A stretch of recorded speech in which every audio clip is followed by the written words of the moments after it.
Happy Halloween, painters. I'm going to talk about percent today. Percent is a mathematical concept that's first covered in middle school. Here in Texas, that's 6th, 7th, and 8th grade. 10 years old to 13 years old? But I often have to help people when it comes to applying percent in a mixed solution. A solution is something that contains a solute,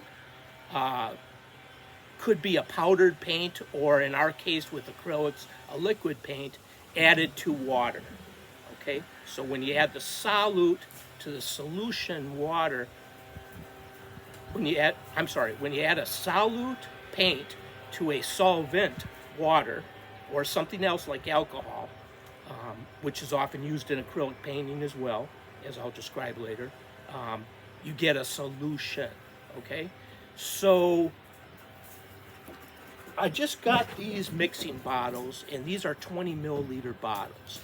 And I'm equating this 20 milliliter bottle to this siphon jar for my single action airbrush that I use, about 2/3 full, is how I sometimes mix paint, right in here, okay? It's better to mix it in the bottle because then you don't have to deal with the mixing ball, or anything that's not mixed on the bottom is wasted, right? A paint in here, where you can always, every time you use it, shake this and get any paint theoretically from the bottom, okay? So when I mix up a solution with Army Painter WarPaints Fanatics,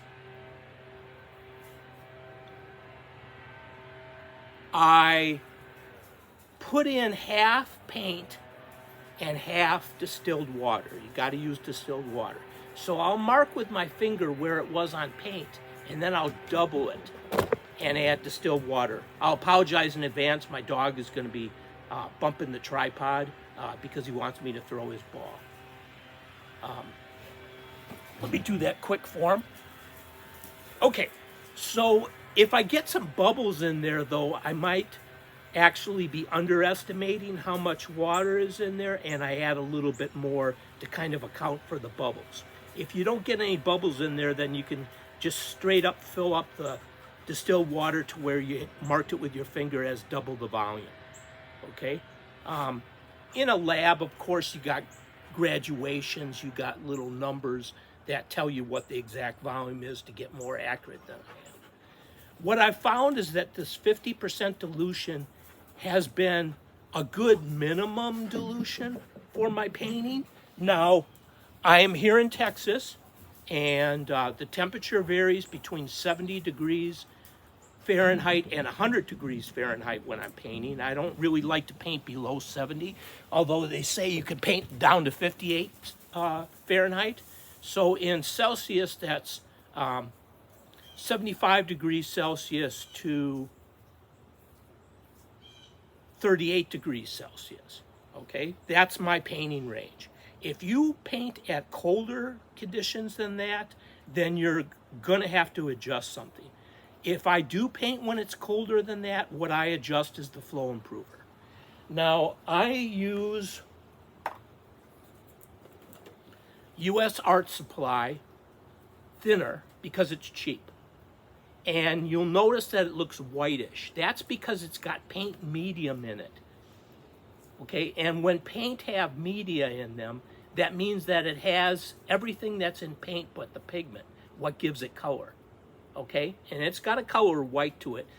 I also believe that it's got a fluorescent dye called calcifluor added to it, but it has never affected me. It's raining, so I may have to cut this video short. It's never affected me with any of the paints that I've used, including the two-color iridescence from Viejo and green stuff. And then I use Flow Improver from US Art Supply.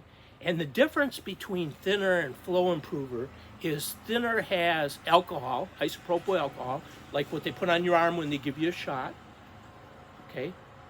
And it has media in it, okay? Everything that's in paint but the pigment, the color, right? That's why it looks white like that. What Flow Improver has is it has alcohol, isopropyl alcohol, and it has glycerin in it. Okay, glycerin is something that keeps the nozzle wet of the airbrush so that it can continue flowing. When I paint under colder conditions like I did the last time I painted, instead of using 2.5%, which would be 5 drops in this volume, very little, I increased it up to about 7.5%, about 15 drops. What I did is the airbrush started clogging. So what I did is I opened up the siphon bottle, added 10 more drops of Flow Improver, mixed it well by swirling. Okay, so I didn't make any foam. I mixed it by swirling and then continued painting, and it worked great. Okay, so I believe that the percentages that I give you in my descriptions are a good starting point for painting, and probably a good minimum dilution, but you may have to dilute more for different temperatures. This is pretty much, unless you live like in the desert in Arizona or whatever, this is pretty much, sorry about the lawn mowing. This is probably pretty much the highest temperature that you would go, so I can get by with like the least dilution of my paint. I would say that at colder temperatures, if my thinking is correct on this, let me know in the comments, that you probably want to dilute the paint more than what I'm doing. Okay? If you're somewhere like in the desert in Arizona or whatever, where it's 130 degrees, possibly you might want to dilute it less, because the molecules of paint might be moving faster within that solution. Okay, if that makes any sense. All right, so what have I painted lately? I painted this guy. I might use him for a Forsaken, like the mutation that the dark powers gave him, made him like kind of more of a quadruped, more on 4 legs, right? When he started out human. I painted this guy. I'm going to use him. Oh, I'll show you how it looks at the top and the bottom. Okay, so maybe you can see the xenithal. Okay, the 2 different related colors in the color triad that I used Army Painter WarPaints Fanatics.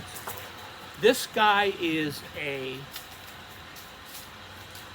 skin wolf I'm going to use him for, and I used brown, and then I didn't use other brown. I used like a skin color because I want him to be a skin wolf. So I didn't follow the regular way that I do a zenithal. I followed that. Here is another skin wolf. There's the lighter color, there's the darker color. You can see it looks more orange. After doing a black prime, here's a guy that I may use as an ogre in my Chaos Army. 2 different colors of brown, ruddy brown I believe it was, in the WarPaints Fanatics triad. And then here is an orc war boss. I called him a lord the other day in my video. Orc war boss that I had him standing on a pill bottle with sticky tack, or blue tack as you say in the UK. I had his feet stuck down into that. So I need to prime his feet, right, the bottom of his feet. But I used a couple different colors of green,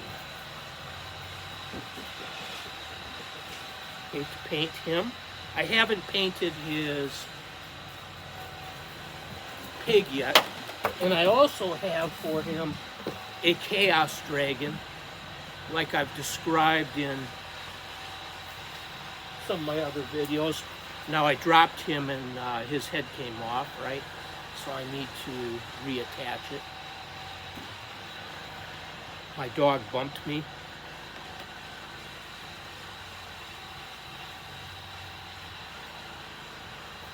This is an orc wolf rider. I'm sorry, this was not an Orc War Boss. This was a Sorcerer. Darn it, I'm too far into this video to start it over now again. Okay, that's a Sorcerer. And then this is the Orc War Boss.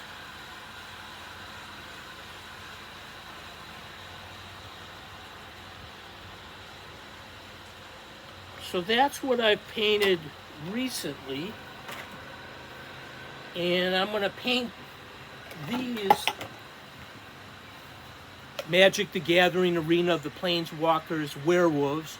I'm going to make these skin wolves, but I'm going to paint them green to leave this green theme, because green means something in magic, life magic, monsters, okay,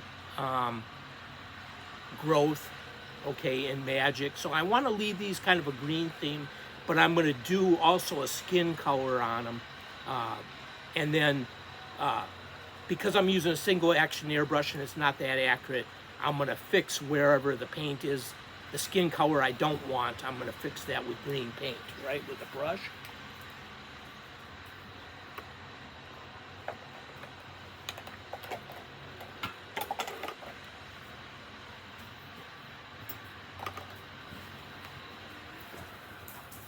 Here is a guy that'll make another good Forsaken or something like that, right?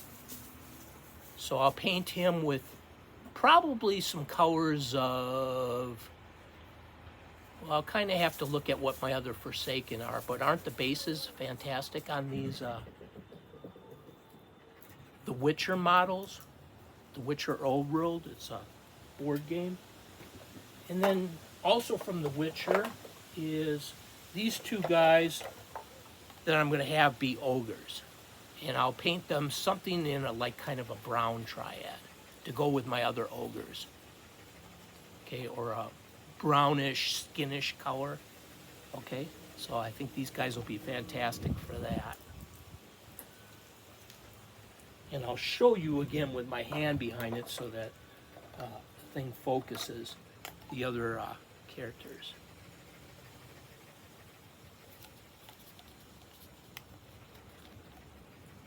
Again.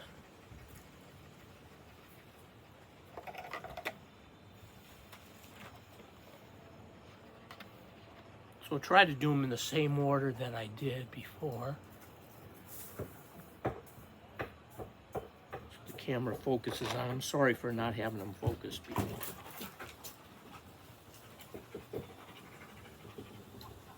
So these are great proxies for Warhammer Fantasy Old World. And I have a lot of regular models that I can use, but instead of starting to play the game in 2026, 20 years after I first discovered it in Wales, I'm gonna use these as proxies so I can start learning the rules and playing the game. And then here's my Orc Sorcerer. Sorry for the confusion on that.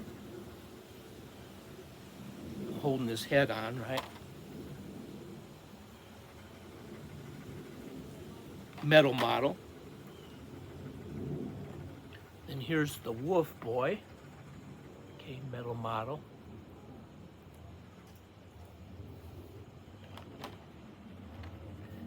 And here is my Orc War Boss that I can put on my Chaos Dragon. Metal model, but he's got a plastic shield.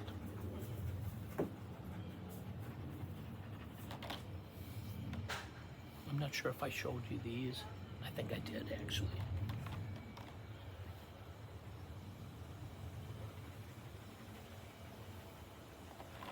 Again, happy Halloween, painters. Have a great day.